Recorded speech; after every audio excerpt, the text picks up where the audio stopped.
जब मैं newly qualified solicitor बनी, तो मेरी सिस्टर जो कि यूएसए में सेटल्ड हैं, मुझसे पूछने लगी, "आप अटॉर्नी या बैरिस्टर क्यों नहीं बनी?" हेलो एवरीवन, अगर आप भी यूके के लीगल सिस्टम से वाकिफ़ नहीं हैं और आपके ज़हन में भी यही सवाल है कि सोलिसिटर, बैरिस्टर, एडवोकेट, अटॉर्नी और लॉयर में क्या डिफ़रेंस है, तो मेरी इस वीडियो में आपको मैं बताऊँगी कि इनमें क्या डिफ़रेंस है। लॉ क्वालिफ़िकेशन, सबसे पहले आपको ज़रूरत है एक लॉ डिग्री की, कोई भी लॉयर बनने के लिए। अगर आप लॉ क्वालिफ़ाइड हैं और आप किस कंट्री में रह रहे हैं, उसके बाद उसका लीगल सिस्टम के मुताबिक आपको सर्टेन किस्म के एग्ज़ाम पास करने होते हैं, जिसके बाद आप लॉयर बनते हैं। अगर आप इंडिया, पाकिस्तान, बांग्लादेश में रह रहे हैं, तो उनके डिस्ट्रिक्ट कोर्ट वगैरह के जो भी आपको एग्ज़ाम पास करने होते हैं, उसके बाद आप लॉयर बन जाते हैं। यानी कि कोई भी सोलिसिटर, बैरिस्टर, एडवोकेट और अटॉर्नी सबसे पहले क्या होते हैं? लॉयर। उसके बाद है एडवोकेट। एडवोकेट वो लोग होते हैं जो कि कोर्ट में रिप्रेज़ेंट करते हैं आपका केस।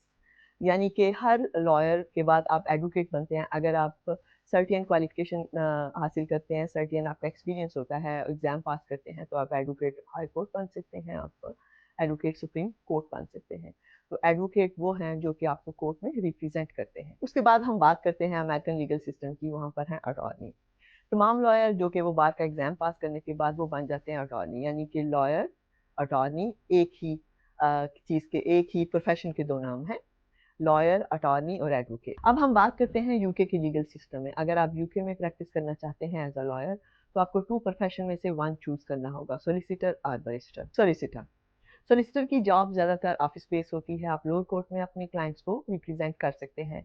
आपको लॉ क्वालिफ़िकेशन के बाद आपको 1 ईयर्स का एलपीसी का डिप्लोमा करना होता है, जो कि अभी रिप्लेस हो चुका है एसक्यूई एग्ज़ाम से। उसके साथ-साथ आपको 2 ईयर्स का ट्रेनिंग कॉन्ट्रैक्ट चाहिए होगा, आपको क्वालिफ़ाइड करने के लिए एक सॉलिसिटर, जो कि अब 2 ईयर्स का वर्क एक्सपीरियंस चाहिए होगा। यानी कि एसक्यू ने रिप्लेस कर दिया है एलपीसी को और 2 ईयर्स का ट्रेनिंग कॉन्ट्रैक्ट रिप्लेस हो गया है 2 ईयर्स के एक्सपीरियंस से। उसके बाद आप एसआरए में एज़ अ सॉलिसिटर रजिस्टर्ड हो सकते हैं। बैरिस्टर सेम एज़ सॉलिसिटर, आपको सबसे पहले लॉ डिग्री चाहिए होगी, उसके बाद आपको 1 ईयर का डिप्लोमा पोस्ट बीडीसी का डिप्लोमा करना होगा 1 ईयर का। उसके बाद आपको 1 ईयर की पिपलेज, यानी किसी बैरिस्टर चैम्बर्स में आपको 1 ईयर की पिपलेज इंटर्नशिप चाहिए होगी कंप्लीट करने के लिए, बैरिस्टर रजिस्टर होने के लिए बैरिस्टर। इस तरह आप रजिस्टर हो जाते हैं as a barrister. As a barrister आप अपने क्लाइंट्स को हाई कोर्ट में रिप्रेज़ेंट कर सकते हैं, किसी भी कोर्ट में रिप्रेज़ेंट कर सकते हैं। It's the more the advocacy, यानी कि आप ज़्यादा से ज़्यादा अपने क्लाइंट को आउटसाइड द ऑफिस देख नहीं सकते, सॉरी, उनको रिप्रेज़ेंट कर सकते हैं कोर्ट में। इन शॉर्ट में मैं आपको बताती जाती हूँ,